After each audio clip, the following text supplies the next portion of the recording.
तामुलपुर जिल्लानि सिङाव थानाय सन्टला गामिनि फुकन दैमारिनि अनजालि बिसि सम्पा दैमारिया थांनाय 23 मार्चनिफ्राय गोमानानै दं।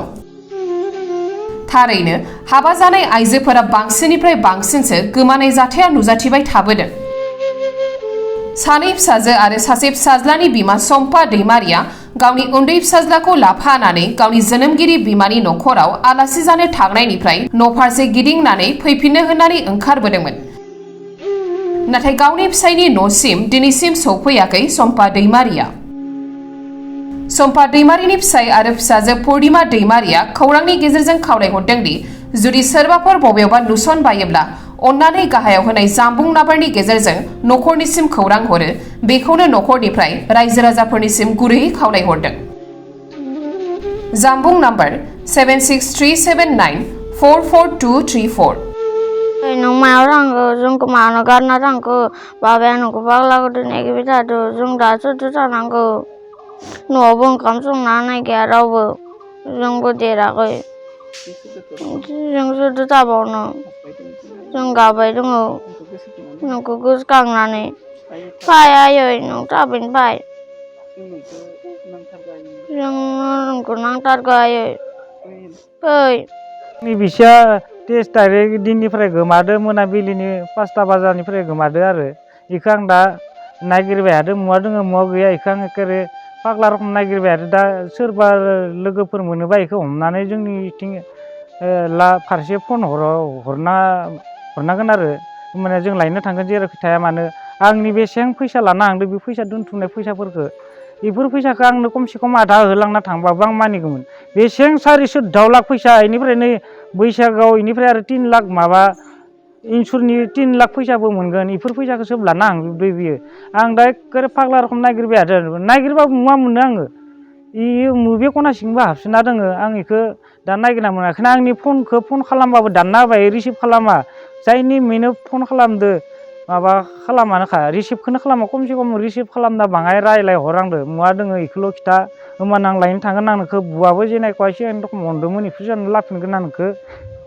नों जेरावखि थादों माथ्र खिथाल' आंनो, आं लायफिनगोन। आं धार लानाबाबो लायनो थांगोन आं। आंनि मोखां फिसा फिसौनि मोखांखौ सानना फैफिन आरो नोङो जेराव दङ बेखौल'सो खिथा आरो होमबानो आङो माबागोन लायबाबो। सासे लांदो महेश दैमारि फिसाज्लानि नामा, फिसाजोनि गोदोरनि नामा पुर्णिमा दैमारि आरो गेजेरनि नामा सरासति दैमारि। फिसाजोआ 10 बोसोर जाबाय, बेनिफ्राय सरासतिया 7 बोसोर, बे आरो 3.5 बोसोर जाबाय फिसाज्लाया। बेखौ लाना हांदो आरो हौवासाखौ एखेबारे गाबै गाबैबाबो बानानै बिमाया लाना हांदो। बेनिफ्राय आरो साइकेलबो लांदो मानसिया। साइकेलखौबो मुवा दोनदो बेखौबो खमसे खम फन माबानानै खिथाहरनांगौ। जेनेबा साइकेलखौ उमुगाव दोङो आं उमुगाव दोङो होननानै बे बुंनायबा होमबाना जों माबागौमोन आरो बेखौ बाय मोजां मोनगौमोन आरो दे खाथियावनो दोङो मानसिया बोरोबो थाङाखै होननानै। इमान आं बेखौ बुंखादो सिगांनो।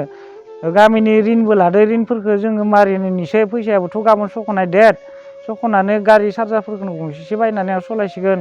बाहेरावबो थांलिया, अटक मानि लाख फैसा मोनगोन आङो बे माबानि फैसा मोननानै। बे फैसाखौ दायो आंनो थाइसे होआ मुवा कागज पत्र सब लांजोब्बाय आरो आं दा एखेबारे जेबो राहा गैया, रावनोबो होनोनो हायै रखम दा आखाइयाव थाइसे रां गैया जादों बेखौ नागिरनोबो फैसा आङो। दा जेराव दोङो नोङो फाय, आंनि मोखांखौ आरो फिसा फिसौखौ गोसोखांनानै फाय आरो आं दा मबाइल नाम्बारबो होगोन। बे मबाइल नाम्बाराव नोंथांमोना उन्दै आगै मुवाबो सोरखौबा नुदोंबा इयो फन खालामना हरबानो जाबाय आरो। 2022-2023 सोलोंथाइ बोसोरनि थाखाय चिरां जिल्लानि बेंटलाव थानाय मोनसिम सिब्राय इंलिश स्कुलाव नार्सारिनिफ्राय थाखो 8 सिम फरायसाफोरनि मुं थिसननाया सोलिगासिनो। बे फरायसालियाव हौवासा आरो हिन्जावसाफोरनि आलादायै थानायनि राहानि थाखाय हस्टेलनि खाबु दङ। गोजौ सोलोंथाइ लानाय, रोंगौथि गोनां आरो मोजां फोरोंथाइ मोननाय फोरोंगिरिफोरनि गेजेरजों बे स्कुलाव फरायसाफोरनो सोलोंथाइ होनाय जायो। Computer and science laboratory, games and sports, physical education, smart class, art and music class, coaching आरो टिउसननि खाबुखौ बे स्कुलाव मोननो हागोन। गोग्गो आरो गुन गोनां सोलोंथाइ मोनहोनायनि थाखाय मोनसिम सिब्राय इंलिश स्कुलाव मुं थिसननायनि खाबुखौ लादो। आबुङै मिथिनो थाखाय 995485252, 94357592226 आरो 60018993887 मबाइल नाम्बाराव फोनांजाब खालामनो हागोन।